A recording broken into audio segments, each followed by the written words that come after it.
boy. Hey, hey, hey. Hey. Dang, it's freaking cold, man. Holy crap. Whenever I back up in this car wearing a hoodie, I always tuck it behind my ear so I get that peripheral. And I did it for both sides to be cool. I discovered this in 2015 and it was useful, and my friends hated it because I looked like an idiot. Then I found out that there was a Vine video of this kid doing that probably a year before or two. So yeah, I'm not as creative as I thought. This happens a lot though, where I think I make something up and it exists already.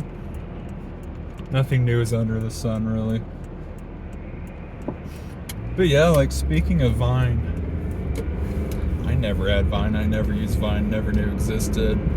I was in the Philippines for 2 years, 2013 to 2015. So I completely missed out on that. I was there when TikTok started, of course. That was 2016, 17. I didn't stick around though. It was weird, but it was fun. But nah. This would be ironic though if I ever make a TikTok account in the future, and you can click this and put it in. I hate TikTok. I'll never use it. Bam! I got it now. I had a little scare this morning. I woke up. I have 2 cats, Chloe and Greta. One of them, Greta, I assumed it was her because she looked pretty lethargic, wasn't moving much. Saw that there's a lot of vomit stains everywhere, including my bed, which I didn't wake up to for some reason, and a little bit of bright red spots. So yeah, I was pretty worried. Usually kidney failure is associated with bright red. And yeah, she'd drink some water and then vomit. Hour later she'd drink more water, vomit, she probably also had a stomach flu too. And I feel that. I had that last year where I actually vomited 10 times, 1 per hour throughout the night. It was the second worst night I've ever had. Yeah, so I know how that feels. Hours later, she started moving around more. I fed her 1/3 of a portion than usual, and she ate it. And an hour later, she didn't vomit, so I fed her the rest, and so far she's fine. We'll find out when I get back from the gym. So yeah, it's always fun dealing with the sick animal. Which actually, it's the first time they've been sick that I had to deal with. First time I had to deal with a sick cat. Kind of sucks because they vomit. Then have to wash my sheets and stuff. And then the whole basement smells like bile. Not fun, really. Not fun. So I'm doing good with my cut. I started this cut January 1st. Like all really good New Year's resolutioners would do. Eating roughly 2,000 calories a day. I think recommended's 2,100, but I went crazy with 2,000. And actually 2,000's a good. I feel energetic enough to exist. I'm not too bad. But I did bad over the weekend. Probably starting Thursday, I went to a hot pot restaurant. That was fun. Of course, I'd eat more than I should. Then I remember, Saturday I snacked too much. Because I was playing Pathfinder for 4 hours and someone brought out fudge, caramel. Of course, I'm gonna eat that. Sunday I made chicken parmesan. That is so good and easy to make once you do it twice. Bunch of Italian food. Of course, I'm gonna overeat. I started a month ago at 212 pounds.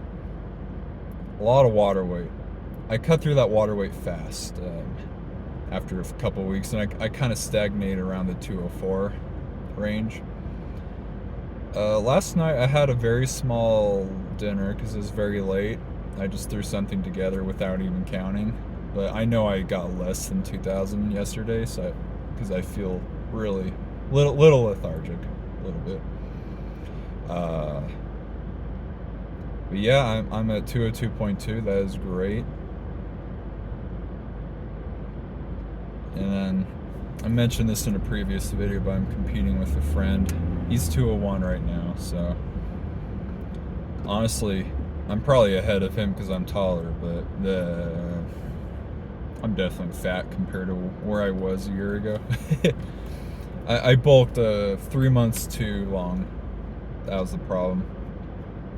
And I have an issue with splurging, eating sweets. I just lose control, honestly. And I'm an emotional eater, probably like 99% of y'all. And so it's pretty tempting to... It's just hard not to eat. I mean, they're literally designed to taste good.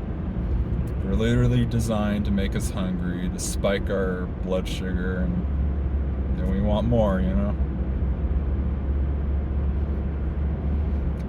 Yeah, it felt like the whole world's against us in a way with food. And I don't know how true these conspiracies are. Maybe they're not, maybe they are. But if they are, holy crap. It's like getting us addicted to food, making us overweight, giving us health problems, and then to treat these problems but not to cure them. It sounds like a cycle. And that's bad. But I'm curious to see what RFK is going to do about it. I know Red 3 just got banned. I have no idea if I'll even feel a difference without Red 3 in my system or the other dyes. Who knows? But I'll pay attention to it. I'm also thinking about trying beta carotene. Just a little bit at first, see how I feel. I don't know if it's going to be good or not for me. The only reason why I want to try it, out of curiosity, is I feel like I have always like a pale complexion. Sunken eyes, dark spots around my eyes. I've had that since childhood. It's normal. But if beta carotene just makes me look more alive, why not try it? Try a few pills. I don't like sweet potatoes. It's ironic. It tastes better than potatoes. It really does. And it's rich in beta carotene. Carrots are fine, but I don't want to eat a ton of that. I'd rather just grab a pill and swallow for that. But yeah, I don't like sweet potatoes at all. I gave it so many chances, so I'm not a picky eater, alright? I ate balut, Google that if you want, but it might be considered a gore image because it's a duck embryo. But yeah, sweet potatoes, even the best sweet potatoes, drowned in freaking butter, salted well. I can only have like probably half a cup before I start getting tired of it. I can force feed myself, but yeah, it's hard. So yeah, I'm hoping my cats will be all right. They're almost 19 years old. They're getting old. Kidney failure is a common thing amongst carnivores. So it's good to take care of them. Be friends with them for as long as you can. So yeah, that's my message to you. Be friends to people before you lose them. All right. You have a good day.